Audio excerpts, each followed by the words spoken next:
ಎಲ್ಲರಿಗೂ ನಮಸ್ಕಾರ. ಇವತ್ತಿನ ವಿಡಿಯೋದಲ್ಲಿ ನಾನು ನಿಮಗೆ ಯೂನಿಯನ್ ಬಜೆಟನ್ನು ಏನು ನಿರ್ಮಲಾ ಸೀತಾರಾಮನ್ ಅವರು ಮಂಡಿಸಿದ್ರೋ ಅದರಲ್ಲಿ ಟ್ಯಾಕ್ಸ್ ಪೇಯರ್ಸ್ಗೆ ಆಗಿರುವಂತಹ ಚೇಂಜಸ್ ಮತ್ತು ಅದರ ಬೆನಿಫಿಟ್ಸ್ ಬಗ್ಗೆ ತಿಳಿಸ್ಕೊಡಲಿದ್ದೇನೆ.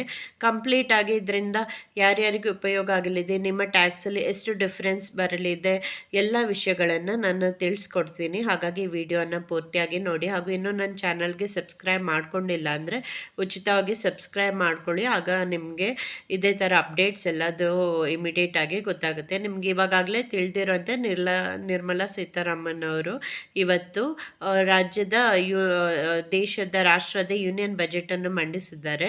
ಅದರಲ್ಲಿ ಎಲ್ಲರೂ ಕಾತುರದಿಂದ ಕಾಯ್ತಾ ಇದ್ದಂತೆ ಪರ್ಸ್ನಲ್ ಇನ್ಕಮ್ ಟ್ಯಾಕ್ಸ್ ಏನಿರುತ್ತೋ, ಎಲ್ಲ ಸ್ಯಾಲ್ರಿಡ್ ಎಂಪ್ಲಾಯೀಸ್ ಅವ್ರಿಗೆ ಏನು ಟ್ಯಾಕ್ಸ್ ಪೇ ಮಾಡಬೇಕಾಗಿರುತ್ತೋ, ಟ್ಯಾಕ್ಸ್ ಕಟ್ ಆಗುತ್ತೋ ಅದರಲ್ಲಿ ಚೇಂಜಸ್ಸನ್ನು ಹೇಳಿದ್ದಾರೆ. ಸೊ ಅದೇನು ಚೇಂಜಸ್ ಅಂತ ಕಂಪ್ಲೀಟಾಗಿ ನಾನು ನಿಮಗೆ ತಿಳಿಸ್ಕೊಡಲಿದ್ದೇನೆ. ಮೊದಲನೇದಾಗಿ ಏನು ಪಾಯಿಂಟ್ ಜಾಸ್ತಿ ಮಾಡಿದ್ದಾರೆ ಅಂದರೆ, ಸ್ಟ್ಯಾಂಡರ್ಡ್ ಡಿಡಕ್ಷನ್ ಅಂತ ನಾವೇನು ಹೇಳ್ತೀವೋ ಆ ಸ್ಟ್ಯಾಂಡರ್ಡ್ ಡಿಡಕ್ಷನನ್ನು 50,000ದಿಂದ 75,000ದವರೆಗೆ ಜಾಸ್ತಿ ಮಾಡಿದ್ದಾರೆ.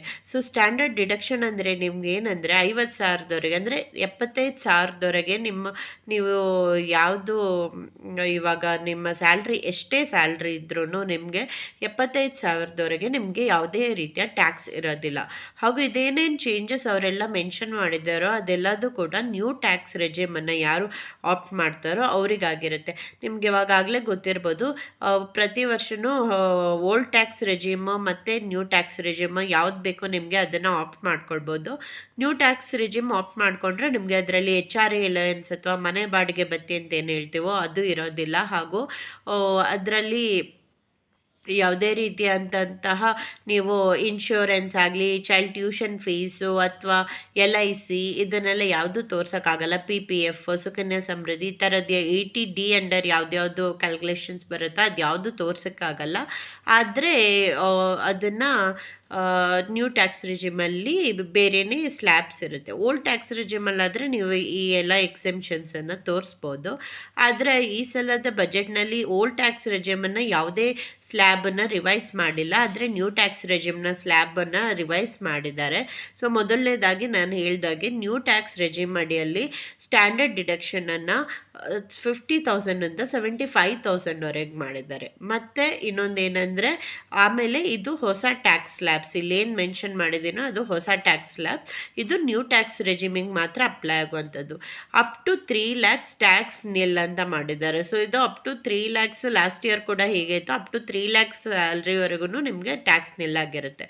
ಸೊ ಇನ್ನೊಂದು ವಿಷಯ ನಾನು ಏನು ಹೇಳಬೇಕಂದ್ರೆ, ನಿಮ್ಮ ಸ್ಯಾಲ್ರಿ ಏನಾದರೂ ಈ ಆ್ಯನ್ಯುವಲ್ ಸ್ಯಾಲ್ರಿ 7,75,000 ಒಳಗಡೆ ಇದ್ದರೆ ನೀವು ₹1 ಟ್ಯಾಕ್ಸ್ ಕೂಡ ಪೇ ಮಾಡೋದಕ್ಕಿರಲ್ಲ. ಯಾಕಂದರೆ 7 lakhsವರೆಗೂ ನಿಮಗೆ ನಿಮ್ಮ ಸ್ಯಾಲ್ರಿ ಬರೀ 7,75,000 ಒಳಗಡೆ ಆಗಿದ್ದರೆ ನೀವು ₹1 ಟ್ಯಾಕ್ಸ್ ಕೂಡ ಪೇ ಮಾಡಬೇಕಾಗಿಲ್ಲ.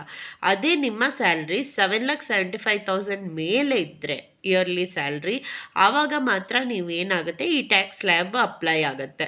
ಹಾಗೂ ಈ ಟ್ಯಾಕ್ಸ್ ಸ್ಲ್ಯಾಬ್ ನಾನು ಹೇಳ್ದಂಗೆ ನ್ಯೂ ರೆಜಿಮನ್ನು ನೀವು ಆಪ್ಟ್ ಮಾಡಿಕೊಂಡ್ರೆ ಅಪ್ಲೈ ಆಗುತ್ತೆ. ಮತ್ತು ಇದು ಜುಲೈ 31 ಒಳಗೆ ನೀವೇನು ITR ಫೈಲ್ ಮಾಡಬೇಕು ಅದಕ್ಕೆ ಅಪ್ಲೈ ಆಗೋದಿಲ್ಲ. ಇದು 2024-25 ಇಯರ್ಸ್ ಅಂದರೆ ನೆಕ್ಸ್ಟ್ ಇಯರ್ ಜುಲೈನಲ್ಲಿ ನೀವೇನು ಟ್ಯಾಕ್ಸ್ ಫೈಲ್ ಮಾಡಬೇಕಾಗಿರುತ್ತೋ ಅದಕ್ಕೆ ಅಪ್ಲೈ ಆಗುತ್ತೆ.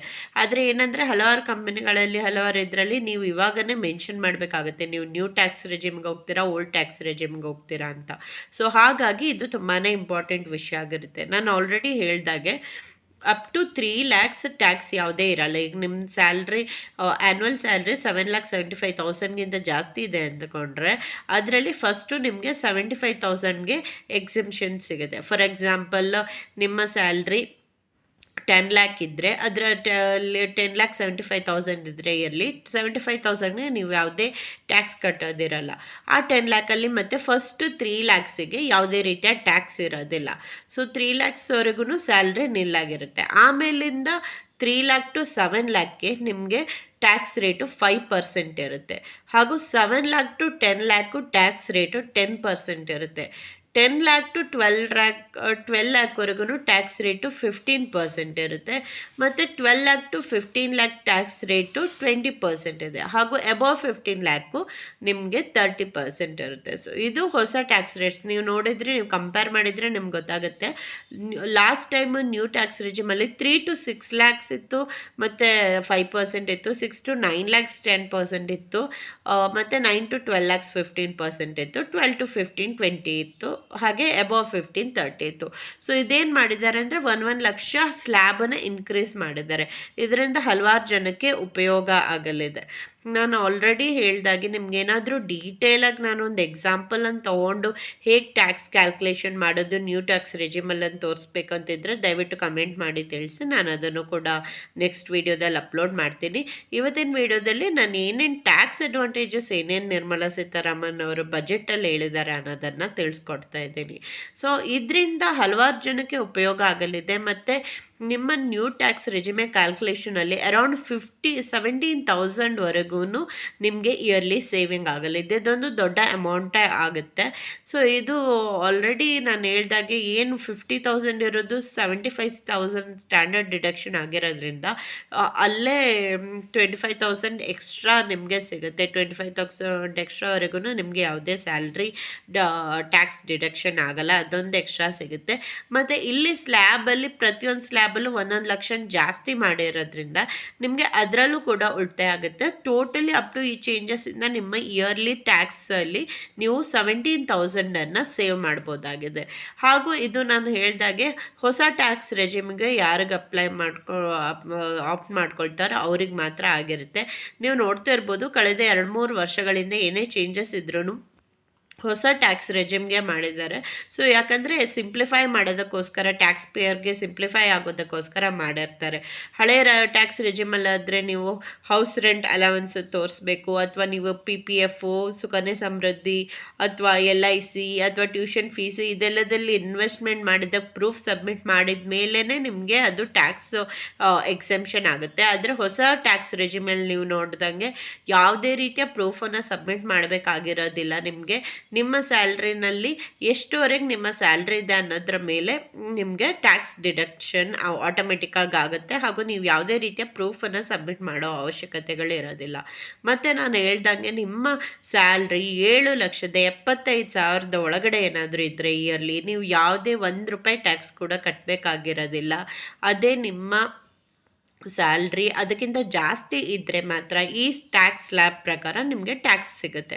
ಸೊ ಅದರಲ್ಲಿ ನಾನು ಹೇಳ್ದಾಗೆ, ಫಾರ್ ಎಕ್ಸಾಂಪಲ್ ನೀವೊಂದು 10,75,000 ಸ್ಯಾಲ್ರಿ ಆಗಿದ್ದರೆ ಇಯರ್ಲಿ ನಿಮ್ಮದು 75,000ವರೆಗೂ ಯಾವುದೇ ರೀತಿಯ ಟ್ಯಾಕ್ಸ್ ಇರಲ್ಲ.